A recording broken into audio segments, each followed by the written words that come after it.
الحمدللہ رب العالمین والعاقبۃ للمتقین والصلاۃ والسلام علی رسولہ الکریم اما بعد۔ بات ہے اسی بات کے تعلق سے کہ جھوٹی گواہی دینا یہ بہت بڑا گناہ ہے۔ اللہ ہم سب لوگوں کو جھوٹی گواہی دینے سے محفوظ رکھے۔ حدیث نمبر ہے 2693۔ ان انس رضی اللہ عنہ قال، انس رضی اللہ عنہ کی روایت کو بیان کرتے ہیں، سئل النبی صلی اللہ علیہ وسلم عن الکبائر، کہ نبی کریم صلی اللہ علیہ وسلم سے کبیرہ گناہوں کے بارے میں سوال کیا ہے۔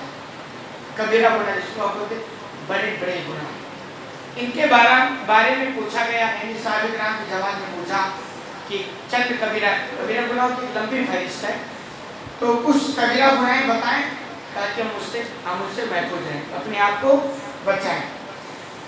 صحابہ کرام کو یہ بات بہت اچھی طرح پتا تھا، معلوم تھی کہ جو چھوٹے چھوٹے گناہ ہوتے ہیں جن کو صغیرہ کہا جاتا ہے، یہ آسانی سے مٹ جاتے ہیں۔ جیسے آپ سے چھوٹے گناہ ہو گئے، صغیرہ گناہ ہو گیا، آپ وضو کیے تو وضو سے دھل جاتے ہیں، مسجد میں آئے چل کر کے اس سے بھی دھو جاتے ہیں۔ اسی طرح ابھی یوم عرفہ کا آپ نے روزہ رکھا تو اس سے بھی یہ چھوٹے چھوٹے گناہ کو مٹا دیے جاتے ہیں۔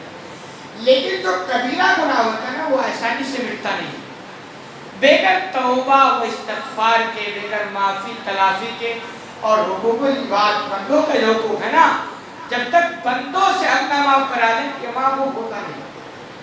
یہ ہم لوگوں کو شیطان نے بہت اندھیرے میں رکھا ہے کہ اللہ بڑا غفور رحیم ہے، کوئی بات نہیں، چلتا ہے، اللہ سے معافی مانگ لیں گے، اللہ معاف فرما دے گا۔ جتنا ہم نے آسان سمجھ رکھا ہے نا کہ آسانی سے معاف ہو جائے، اتنے آسانی سے معاف نہیں ہوتا ہے۔ اب میں استغفر اللہ، میں اللہ سے معافی مانگتا ہوں، اللہ آپ معاف فرما دیں، ایسا نہیں۔ بڑی شرطیں ہیں۔ یہ ہوتا ہے کہ جس بڑے گناہ سے آپ توبہ کرتے ہیں، یہ عہد کریں، پکا ارادہ کریں کہ آئندہ وہ گناہ آپ نہیں کریں گے، اللہ سے رویں، معافی مانگیں، گریائیں، تب جا کر کے مشکل سے کہیں معاف ہوتا ہے۔ آپ سمجھتے ہیں کچھ بھی کہنا استغفر اللہ ہو جائے اور معافی، یہی وجہ ہے۔ صحابہ کرام نے پوچھا تھا کہ رسول بڑے گناہوں کے بارے میں کچھ بتلائیے، یعنی بڑے بڑے گناہ کون ہیں، تاکہ ان سے ہم اپنے آپ کو بچائیں، اور جب ہو جائے نہ چاہتے ہوئے تو پھر اللہ سے روئیں، گڑگڑائیں تاکہ اللہ معاف کرے۔ اس طریقے سے ہوتا ہے۔ آپ نے فرمایا الاشراک باللہ، پہلا آپ نے فرمایا کہ اللہ کے ساتھ شریک ٹھہرانا، یہ بہت بڑا ہے۔ شرک جو ہے نا، اگر بندہ اسی حالت میں مر گیا تو پھر معاف نہیں ہوگا۔ مشرک جو ہوتا ہے وہ ہمیشہ جہنم میں رہے گا، کبھی نہیں نکالا جائے گا۔ لا علاج بیماری ہے اگر شرک کی حالت میں بندہ بن جائے۔ یہی وجہ ہے کہ شرک کے تعلق سے بڑی وعید وارد ہوئی ہے کتاب یعنی قرآن کے اندر اور حدیث کے اندر۔ شرک کہتے کس کو ہے؟ لیکن یہ بڑا مجمل جملہ ہے، تفصیل بہت ہے۔ مختصر یہ کہ جن چیزوں کو اللہ نے اپنے لیے خاص کر رکھا، آپ اس میں کسی دوسرے کو شامل کر کے یہی شرک کہنا۔ جیسے یہ ہے، پیدا کرنے والا اللہ ہے، روزی دینے والا اللہ ہے، بارش برسانے والا اللہ ہے، موت دینے والا اللہ ہے، یعنی جو چیزیں صرف اللہ کے لیے ہیں، مختار کل اللہ ہے، آپ اس میں کسی دوسرے کو شامل کریں یہ شرک ہو جائے گا، اور اس کو اللہ معاف نہیں کرتا۔ تو شرک بہت بڑا گناہ ہے۔ دوسرا آپ نے حقوق الوالدین، والدین کی نافرمانی کرنا، یہ بھی بہت بڑا گناہ ہے۔ اور ترتیب شرک کے بعد والدین، کیوں؟ جو اللہ کا معاملہ ہے نا کہ اللہ ہی مختار کل ہے، اللہ روزی دینے والا ہے، اللہ بارش، یہ ساری چیزیں ایمان بالغیب ہیں۔ بھئی ہم نے دیکھا نہیں، ہمارے پاس خبر پہنچی ہے نا، بس ہم مان جائے یہ ایمان ہے، یہ ایمان بالغیب ہے۔ یہ آسانی سے سمجھ میں نہیں آئے گا، بس یہ ہے کہ آپ کی سمجھ میں آ گیا کہ یہ باتیں صحیح ہیں، رسول جو کہیں صحیح، تو پھر آپ ایمان لیں، اس کو ایمان بالغیب ہے۔ اور آگے جو ہے نا والدین کی نافرمانی کرنا، یہ والدین کی بڑی مہربانیاں اپنے اولاد کے ساتھ ہوتی ہے، لیکن یہ ایمان بالعین ہے، آنکھوں سے دیکھی ہوئی بات ہوتی ہے۔ بندہ دیکھتا نہیں ہے نا. لیکن والدین کی جو مہربانیاں اولاد کے ساتھ ہوتی ہے، بندہ کیا کرتا ہے؟ بچے دیکھتے ہیں کہ ہمارے ابو ہیں اور یہ ہماری امی نے دودھ پلایا اور ابو کما کر کے لاتے، سب دیکھتے ہیں نا.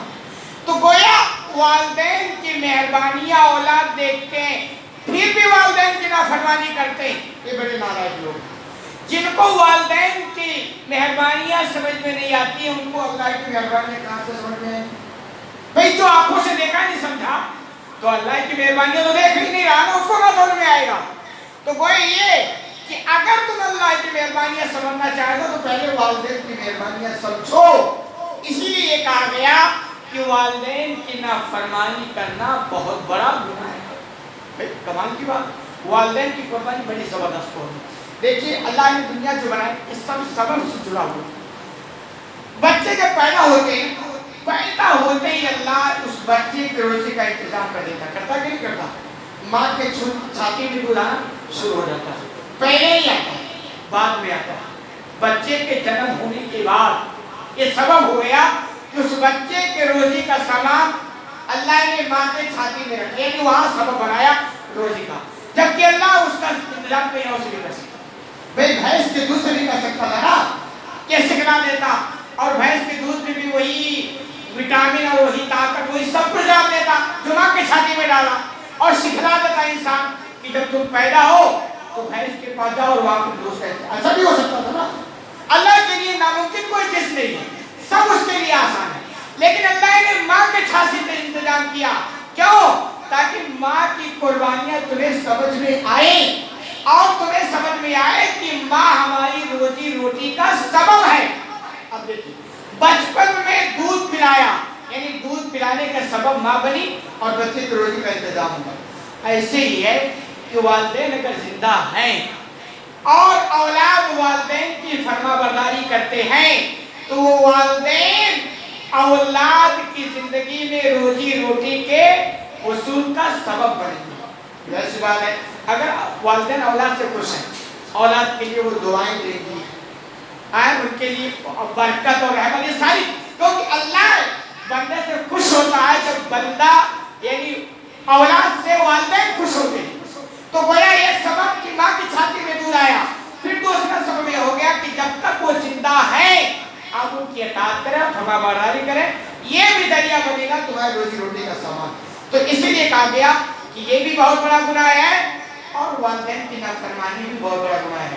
جبکہ والدین کی نافرمانی تقریباً 95% اولاد کے درمیان نہیں لوگوں کو سمجھ میں آتا. اور خوب اچھی طرح سمجھ لیں، جس اولاد سے والدین دنیا میں پریشان ہیں وہ اولاد کبھی بھی دنیا کے اندر بھی سکون انہیں نہیں مل سکتا اور آخرت میں تو تباہی. تو خوب اچھی طرح سمجھنا چاہیے والدین کی نافرمانی بھی بہت بڑا گناہ ہے. وقتل النفس، اور جان لے لینا، یعنی کسی کو ناحق قتل کر دینا، یہ بھی بہت بڑا گناہ ہے. اور آگے وشہادت الزور، جھوٹی گواہی دینا. جو بات لوگ ہے کہ جھوٹ بولنا خود ایک بڑا گناہ ہے، اور آپ جھوٹ بول کر کے گواہی دو، یعنی کسی حقدار کو ناحق ثابت کر دو اور کسی ناحق کو حقدار، یہ جھوٹی گواہی میں ہوتا ہے نا کہ حقدار والے کو محروم کر دو اور جو حقدار نہیں تھا اس کو آپ نے حقدار بنا دیا، یہ ڈبل جرم ہو جائے گا. تو یہ جھوٹی گواہی دینا بھی بہت بڑا گناہ ہے. بلکہ دیگر دلائل سے بات چلتا ہے کہ اکبر الکبائر ہے، یعنی بڑے گناہوں میں بھی یہ بہت بڑا ہے. جیسے کہ بڑے بڑے لوگ، فلاں صاحب بڑے ہیں، فلاں صاحب بڑے، 10 لوگ کے بڑے بڑے لوگ ہیں. پھر سوالوں کہ ان میں سب سے بڑا کون ہے، یہ ان 10 میں اور بڑے بڑے کون ہیں، تو ان 10 میں یہ سب سے بڑے ہیں. اس کے بعد یہ ترتیب. تو ایسے جو بڑے بڑے گناہ ہیں نا، ان بڑے گناہوں میں سے بڑا یہ ہے جھوٹی گواہی دینا. اس لیے جب ہمارے سامنے ایسے مسائل آئیں، گواہی دینے کا تو سچ ہی دیں، ورنہ خاموش رہ جائیں، ورنہ یہ بہت بڑا گناہ کا کام ہے. اللہ رب العالمین سے دعا ہے کہ العالمین جو میں کہتے سنے جا رہا ہوں کرنے کی توفیق عطا فرمائے.